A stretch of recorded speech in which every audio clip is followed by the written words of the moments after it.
সকল ইন্ডাস্ট্রিতে ইউনিটি থাকা খুব প্রয়োজন। কখনো কোনো সিনেমা না দেখে সিনেমার ক্রেডিটস নিয়ে কোনো কথা বলি না। আমি সবাইকে ইনভাইটেশন জানাই, যেমন আপনি আপনার শোতে ইনভাইট করেন আমাদেরকে ফোন দিয়ে যে আসো, শোতে আসো, আমি এরকম একটা শো করছি। আমরা এরকম বলি যে এরকম একটা ছবি এসেছে, আপনারা দেখতে আসুন। আপনারা আসলেই সিনেমা হল বাঁচবে অথবা আমাদের ফিল্ম বেটার হবে। বাট সিনেমাটা ভালো খারাপ এই ধরনের গুণাগুণ আমি না দেখা পর্যন্ত কখনোই বলি না। আজকে আমার সাথে যে গেস্ট বসে আছে সে বাংলাদেশের ইয়াং জেনারেশনের হার্ট থ্রব সুপারস্টার নায়ক সিয়াম। How are you? আলহামদুলিল্লাহ, বাট ফার্স্টেই সুপারস্টার বাদ দিন। তাহলে কি This is স্টার very বলবো? wrong. কি স্টার বলবো? I'm just a struggling actor right now.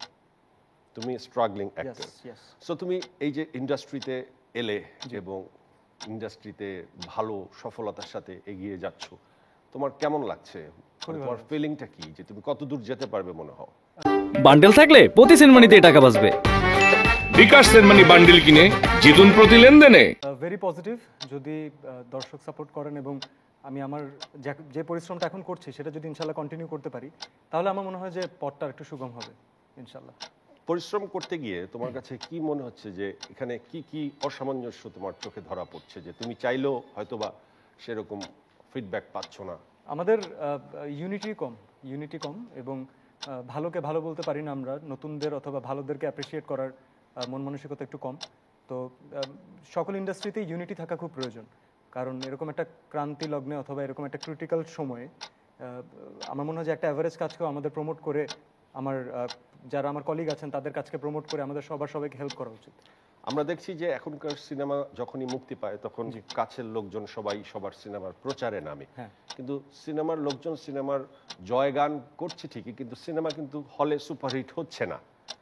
এতে করে দর্শক অনেকটা বিভ্রান্ত হচ্ছে এবং দর্শক বলছে যে সিয়াম এই ছবিটির প্রচারণায় নেমেছে, ছবিটি সম্পর্কে ভালো বলেছে, কিন্তু ছবিটি তো আসলে আমাদের ভালো লাগেনি। সেই ধরনের বিষয়ে কি তোমাদের ভবিষ্যতে সজাগ হওয়া উচিত নাকি এই কাজ করে যাওয়া উচিত? প্রথম কথা, আমি কখনো কোনো সিনেমা না দেখে সিনেমার ক্রেডিটস নিয়ে কোনো কথা বলি না। আমি সবাইকে ইনভাইটেশন জানাই, যেমন আপনি আপনার শোতে ইনভাইট করেন আমাদেরকে ফোন দিয়ে যে আসো, শোতে আসো, আমি এরকম একটা শো করছি। আমরা এরকম বলি যে এরকম একটা ছবি এসেছে, আপনারা দেখতে আসুন। আপনারা আসলেই সিনেমা হল বাঁচবে অথবা আমাদের ফিল্ম বেটার হবে। বাট সিনেমাটা ভালো খারাপ এই ধরনের গুণাগুণ আমি না দেখা পর্যন্ত কখনোই বলি না। সিনেমা সম্পর্কে ইন্টারনেটে এখন বিভিন্ন গ্রুপ আছে, সেই গ্রুপে অনেকেই সিনেমা রিলিজ হওয়ার সাথে সাথে বিভিন্ন ধরনের সমালোচনা, পজিটিভ নেগেটিভ রিভিউ লেখে। এই রিভিউগুলো অনেক সময় ক্ষতি করে, কারণ এখন ইন্টারনেটের যুগ, মানুষ পড়ে অনেক সময় যায়, রিভিউ পড়ে যায়। তোমার এই ব্লগারদের সম্পর্কে কি বলার আছে? আমি খুবই পজিটিভলি তাদেরকে সাপোর্ট করব, কারণ হচ্ছে যে আমরা যেভাবে টাকা পয়সা খরচ করে সিনেমা বানাচ্ছি, আবার যে মানুষটা সিনেমা দেখতে আসছেন সেও তো পকেটের টাকা খরচ করে তার ফ্যামিলি নিয়ে আসছেন।